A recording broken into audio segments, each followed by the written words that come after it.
أوحي إليك من الكتاب وأقم الصلاة إن الصلاة تنهى عن الفحشاء والمنكر ولذكر الله أكبر আল্লাহ রাব্বুল আলামিন নবীকে সান্ত্বনা দেওয়ার জন্য তিনটা নির্দেশ দিলেন। নবী গো, এই আবু জেহেল পাপীরা আপনার সাথে বেয়াদবি করে আপনি মানুষ হিসাবে মন ভেঙে গেছেন, আপনি দুর্বল হয়ে গেছেন।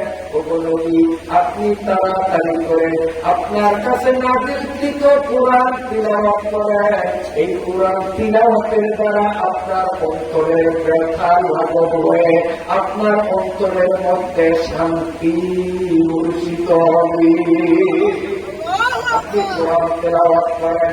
উতলু মা উহিয়া ইলাইকা মিনাল কিতাব, আপনি বসে বসে কোরআন পড়েন। কোরআন পড়া মানে আল্লাহর সাথে কথা বলা, আল্লাহর সাথে কথা বলা। এটা অত্যন্ত ভাগ্যের ব্যাপার যারা কোরআনের অর্থের প্রতি গভীর মনোযোগ দিয়ে কোরআনের আয়াত তিলাওয়াত করে তার সাথে আল্লাহর সাথে যেন ডাইরেক্ট সম্পর্ক হয়ে যায়। আর আল্লাহর সাথে বান্দার সাথে সম্পর্ক হলে তখন মনে অন্য কোনো টেনশন থাকে না। ঠিক না ঠিক? আল্লাহ কোরআন তিলাওয়াতের পরও যদি আপনার মন পুরোপুরি শান্ত না হয়, মনকে আপনি পূর্ণ শান্ত করতে হলে এবার দ্বিতীয় নম্বর দায়িত্ব হলো ওয়াকিমিস সালাহ। আপনি নামাজে দাঁড়িয়ে যান, নামাজ পড়েন।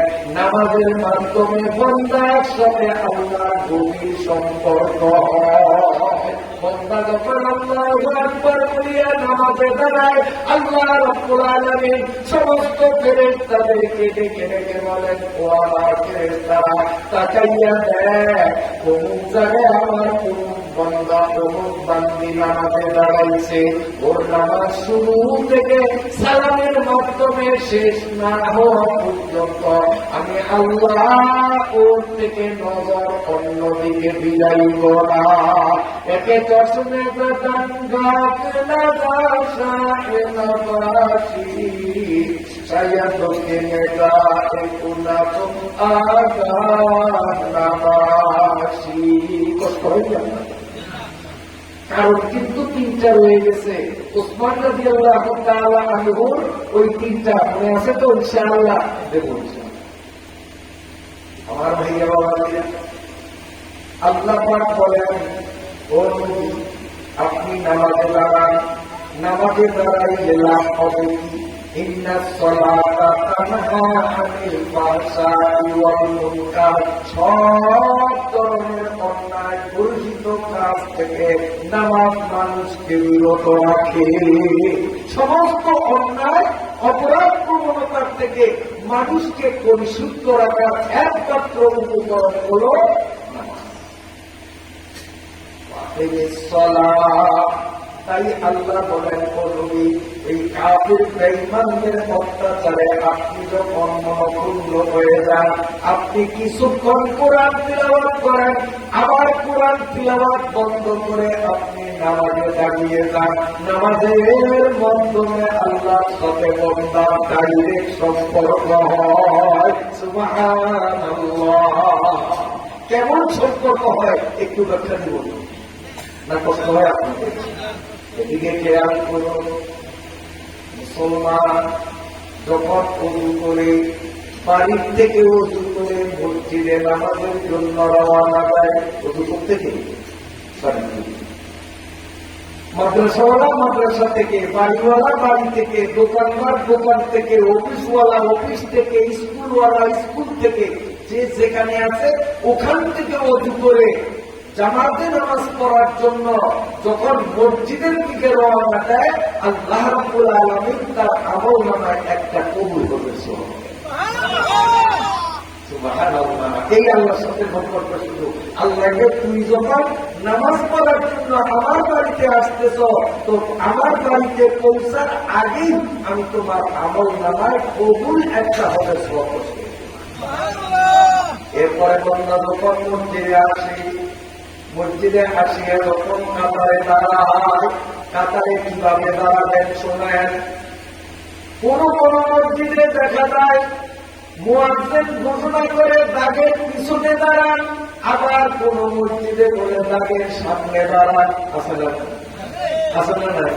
এই যে রশি টানানো রশি, কেউ বলে রশির পিছনে, অর্থাৎ পায়ে এই বুড়ি আঙুল সবার রশির সাথে বাঁধায়, আবার কেউ রশির সাথে পায়ের গোড়ালি লাগায়। এখন কোনটা ঠিক আর কোনটা বেঠিক কোনদিন তো আমরা কোন আলেম থেকে জানার চেষ্টাও করি। পরিষ্কার মাসালা শোনেন, কাতার সোজা করতে হবে পায়ের গোড়ালি দিয়ে, বৃদ্ধাঙ্গুল দিয়ে নয়। দাগের সামনে দাঁড়াতে হবে, দাগের সাথে প্রত্যেকের পায়ের মুড়িয়া যেন লাগে। সামনের বৃদ্ধাঙ্গুল দিয়ে কাতার সোজা করলে কাতার সোজা হবে না। মশলা পরিষ্কার বুঝে আসছে? এখন রশির সামনে দাঁড়াবো না পিছনে দাঁড়াবো? সামনে না পিছনে? এই দিক দেখেন, পাও কি সবার 100 না? কারো জুতা লাগে 8.5 নম্বর, কারো লাগে 10.5 নম্বর, ঠিক কিনা?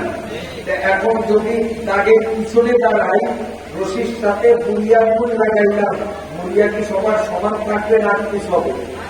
কারণ পা তার ছোট, তার মুড়িয়ার সামনে, তার পা লম্বা, তার মুড়িয়ার পিছনে। তো বুড়িয়ার ফুল দিয়ে সোজা হলো, বুড়িয়া তো সোজা হলো না। আর নামাজের কাতার সোজা করার বিধান হলো বুড়িয়া সমান থাকতে হবে, বুড়িয়ার ফুল সমান হওয়া লাগবে। বুঝতে পারল? আল্লাহর বান্দা যখনই মসজিদের কাতারে গিয়ে দাঁড়াবে, আল্লাহু আকবার করিয়া যখন নামাজ শুরু করবে, 100 উট আল্লাহর রাস্তায় দান করার সম পরিমাণ সওয়াব তার আমল নামায় দেওয়া হবে। 100 উট আল্লাহর রাস্তায় দান করার সওয়াব। এরপরে ইমাম সাহেব যখন আলহামদুলিল্লাহ সূরা পড়বে, পড়ে গেছে উদ্দেশ্যে আমার দিকে থাকা নিয়ম আল্লাহু আকবার বান্দার করে সাথে সাথে কিন্তু ইমাম আলহামদুলিল্লাহ পড়ে না, প্রথমে কোনটা বলে পড়ে না। সবজ আমরা দিয়ে পড়ে দেন কি পড়ে? সুবহানাল্লাহ পড়ে না? সুবহানাল্লাহ পড়ে, সুবহানাল্লাহ শেষ করার পরে মাগরিব, এশা, ফজর এই 3 নামাজে আলহামদুলিল্লাহ পরে সূরা জোরে পড়ে না আস্তে পড়ে? হ্যাঁ, কথা বলে জোরে পড়বেন না? ফজরে, মাগরিবে, এশায় এই 3 ওয়াক্তের নামাজে ওই সুবহানাল্লাহ পড়ে চুপে চুপে আলহামদুলিল্লাহ এবং পরের সূরা জোরে পড়ে না আস্তে পড়ে? জোরে পড়ে। এখন মাসলা শোনেন, আমি মুক্তাদি ইমামের পিছনে গিয়ে আল্লাহু আকবার দাঁড়াইলাম, ইমাম চুপে চুপে পড়তেছে, আমিও সুবহানাল্লাহ চুপে চুপে পড়া আরম্ভ করবো।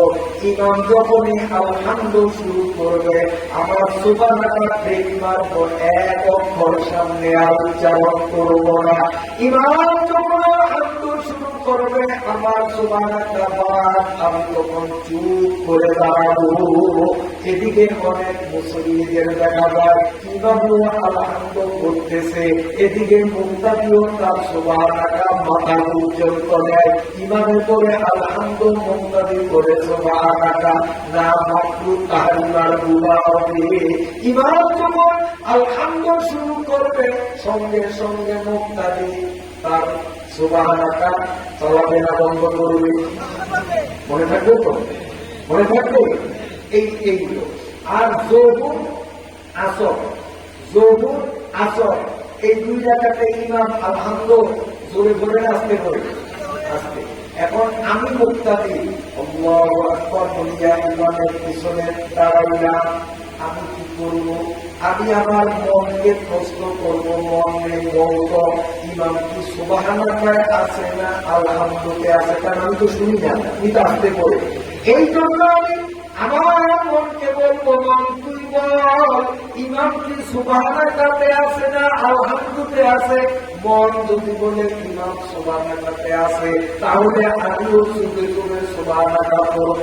আমার মন যদি বলে না ইমাম এখন সূরা কেরাতে আছে, তাহলে আমি আর সুবহানাল্লাহ পড়ব না, চুপ হয়ে দাঁড়াবো। বুঝাইতে পারলাম?